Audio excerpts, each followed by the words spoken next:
Hello friends कैसे आप सभी। आशा करता हूं कि आप सभी लोग ठीक होंगे। फ्रेंड्स आज के इस वीडियो में हम लोग देखने वाले हैं बिहार दरोगा की जो परीक्षा हुई थी, यहाँ पर कब की हुई थी तो बिहार दरोगा प्री, ठीक है, यानी पीटी परीक्षा जिसको बोलते हैं 17/12/2023 को प्रथम पाली और द्वितीय पाली के प्रश्नों को हम लोग कवर करेंगे। ये काफ़ी इम्पोर्टेंट है और बिहार एसआई की न्यू वैकेंसी जो आने वाली है उसके लिए ये वीडियो जो है वो काफ़ी इम्पोर्टेंट होने वाला है। ठीक है, आप बिहार पुलिस का भी एग्ज़ाम की तैयारी कर रहे हैं तो इस वीडियो को देख कर जाइएगा, इससे जो है काफ़ी आपके एग्ज़ाम में फ़ायदा होगा। तो चलिए हम लोग स्टार्ट करेंगे और ये सभी प्रश्न जो होंगे हमारे वन लाइनर फॉर्म में होंगे जो कि आपके एग्ज़ाम के लिए काफ़ी इम्पोर्टेंट साबित होंगे। चलिए स्टार्ट करते हैं। पहला प्रश्न है, विधानसभा राज्य विधानसभा की अधिकतम सदस्य संख्या कितनी निर्धारित है? तो ये 500 निर्धारित है। ठीक है, नेक्स्ट है, केंद्रीय मंत्रिपरिषद सामूहिक रूप से किसके प्रति उत्तरदायी होती है? तो यहाँ पर लोकसभा के प्रति उत्तरदायी होती है। नेक्स्ट है, यहाँ से तीसरा सवाल, राष्ट्रीय आय किसके बराबर होती है? तो NNPFC के बराबर होती है। चलिए अगला देखेंगे, किस केंद्रीय मंत्रालय ने ई सार्स मोबाइल ऐप लॉन्च किया है? तो इसका हो जाएगा ग्रामीण विकास मंत्रालय। ठीक है, नेक्स्ट है, रुद्राक्ष पाटिल का संबंध किस खेल से है? तो निशानेबाजी से हो जाएगा। चलिए अगला प्रश्न देखेंगे, कुमार पोस्ट सियाचिन में तैनात होने वाली पहली महिला अधिकारी कौन है? तो कैप्टन शिवा चौहान है। चलिए अगला देखेंगे, कौशाम्बी किस महाजनपद की राजधानी थी? तो वत्स की राजधानी कौशाम्बी हो जाएगी। ठीक है, नेक्स्ट है, रूस किस संधि द्वारा प्रथम विश्व युद्ध से अलग हुआ? तो ब्रेस्ट लिटोवस किस संधि द्वारा।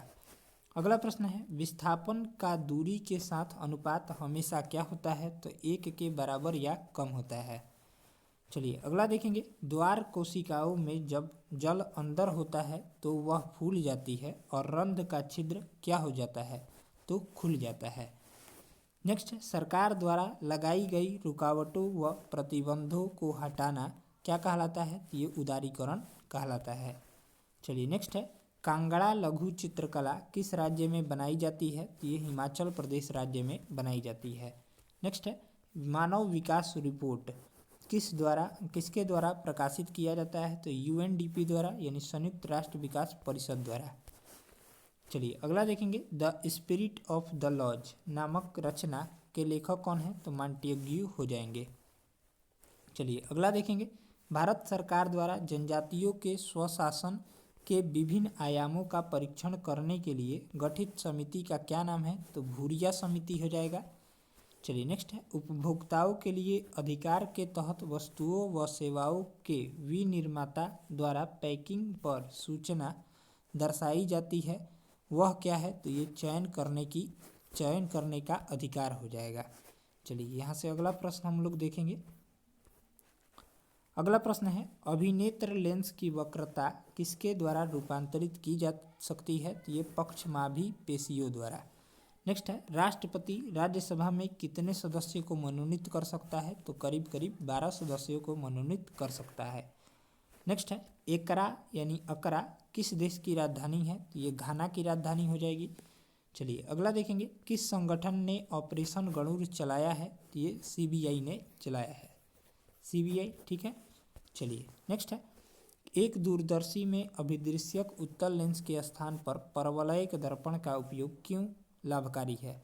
क्योंकि परवलयिक दर्पण में उत्तल लेंस की तुलना में रंग संबंधित असामान्यता एवं गोलाकार विचलन नहीं होता है एवं उत्तल दर्पण लेंस की तुलना में हल्का होता है। ठीक है, नेक्स्ट है, बलवंत राय मेहता कमेटी का संबंध किससे है? तो ये पंचायती राज से है। ठीक है, अगला प्रश्न है, कोसी नदी बिहार के किस शहर में गंगा नदी में मिलती है? तो ये कुर्सेला में मिलती है।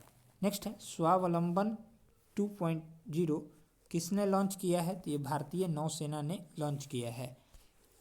चलिए अगला प्रश्न देखेंगे, इलेक्ट्रिक स्कूटर VIDA किसके द्वारा लॉन्च किया गया? ये हीरो मोटोकॉर्प के द्वारा लॉन्च किया गया है। नेक्स्ट है, किसने 1940 में सर्वप्रथम व्यक्तिगत सत्याग्रह शुरू किया था? ये विनोबा भावे थे। ठीक है, याद रखिएगा।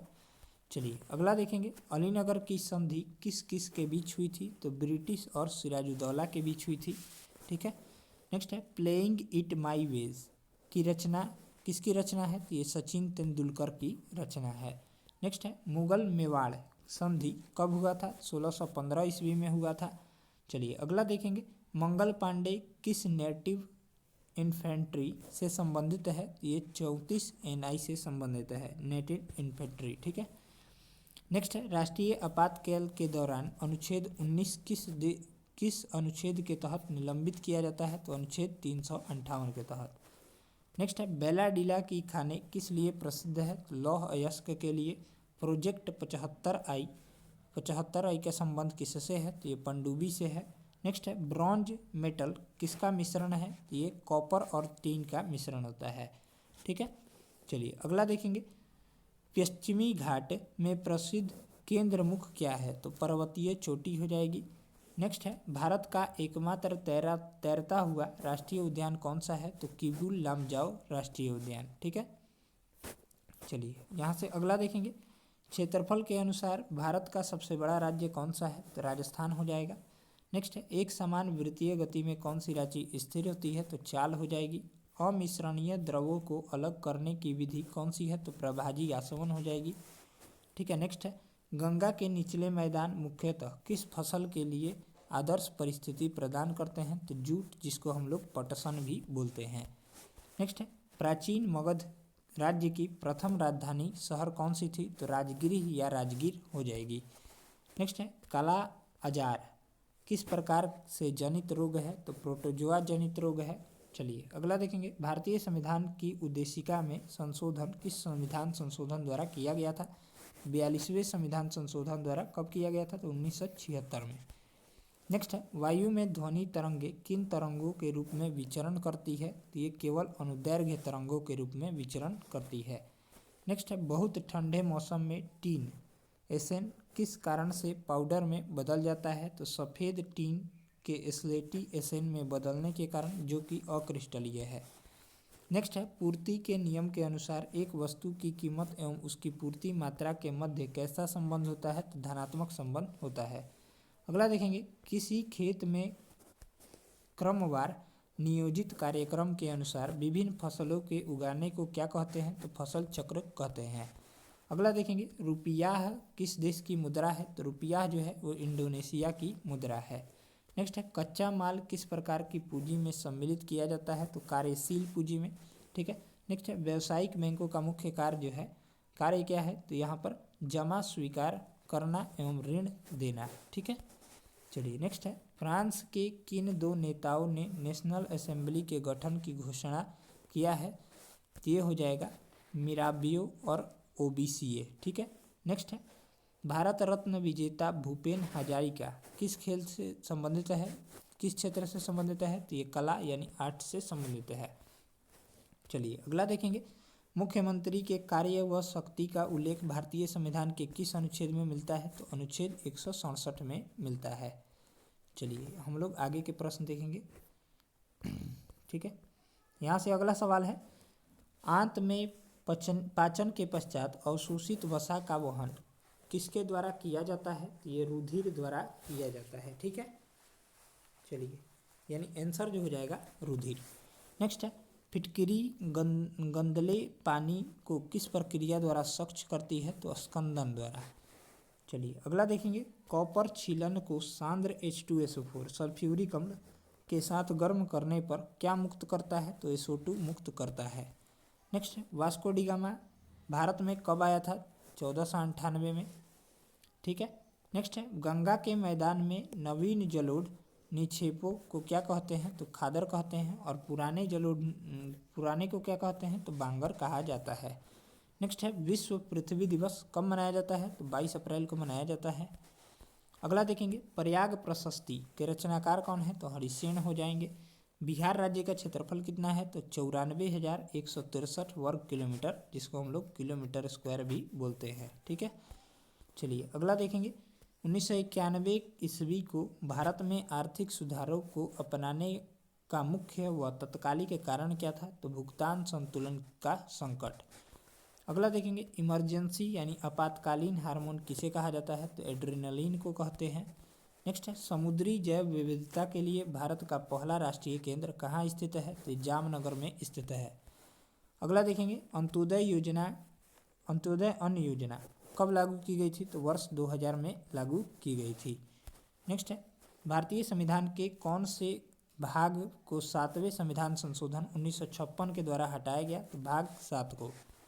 अगला देखेंगे प्रक्षेप जिनमें केंद्र से सभी बिंदुओं की दिशाओं का सही दर्शाया जाता है क्या कहलाता है, तो दिग्गशीय प्रक्षेप कहलाता है, यानी एजीमुथल प्रोजेक्शन कहलाता है।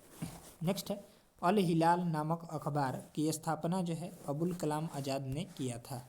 नेक्स्ट है अधिसूचित क्षेत्र समिति के सदस्य किसके द्वारा मनोनीत होते हैं, तो राज्य सरकार के द्वारा